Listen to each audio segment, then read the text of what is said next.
en train d'appauvrir l'Afrique, de nouveau l'Amérique latine, l'Asie.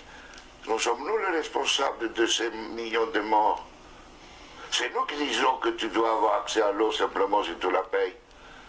Que je t'amènerai l'eau si je suis rentable. En Afrique, c'est nous, c'est pas eux. Eux, ils étaient capables de le faire en communauté. Et donc, à l'heure actuelle, il faut se dire que les guerres qu'on est en train de faire, c'est quoi? C'est parce qu'ils nous ont attaqués. Qui?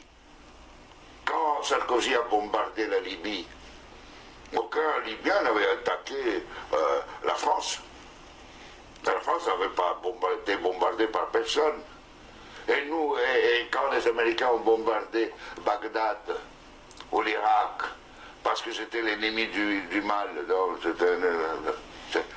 tous ces millions qui sont morts, et tous ces millions de réfugiés syriens, irakiens, etc., c'est qui eux, ils sont voulus.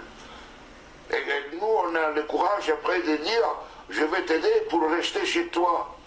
Hein? Alors qu'on les a créé les conditions pour qu'ils doivent fuir.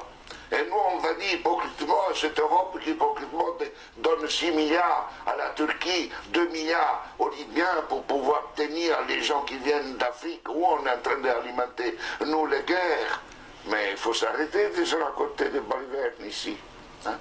Il faut s'arrêter. La guerre ne se fait plus parce qu'on tue l'ennemi.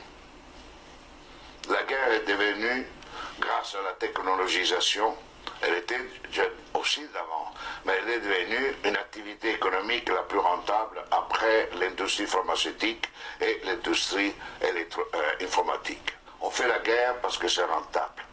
Et malheureusement, si nous ne changeons pas nos dirigeants et nous-mêmes, hein, dans le sens pas individuellement, mais les systèmes de valeurs fondamentaux, la sécurité nationale qui explique la guerre, la souveraineté nationale, l'appropriation privée du vivant, etc. Tout ça, on fera la guerre. On fera la guerre, pourquoi? Parce que pour cela, deviendra une activité de plus en plus rentable. D'ici quelques années, si vous éliminez la guerre, le PIB mondial chutera, d'après le système dominant. Elle ne chutera pas si on est dans un autre système. Au contraire, la guerre, la disparition de la guerre, c'est une source de richesse. Mais c'est pour cela que les dominants à l'heure actuelle ne veulent pas réduire les armements, ne veulent pas réduire les occasions de guerre. Parce qu'imaginez-vous la France sans la guerre. Que serait comme économie? Imaginez-vous les États-Unis sans guerre, deviendraient des pauvres. Dans des économies pauvres. Donc aujourd'hui, on est entré dans une phase où on fait la guerre parce que c'est rentable. Et vous n'aurez aucun dirigeant actuel du monde qui arrêtera la guerre parce qu'il sera crucifié, parce qu'il sera lapidé, parce qu'il va contre la logique. La guerre fait augmenter le PIB mondial. La guerre permet la croissance économique. Et on suppose que si on fait la guerre, on augmente la création d'emplois chez nous. Non?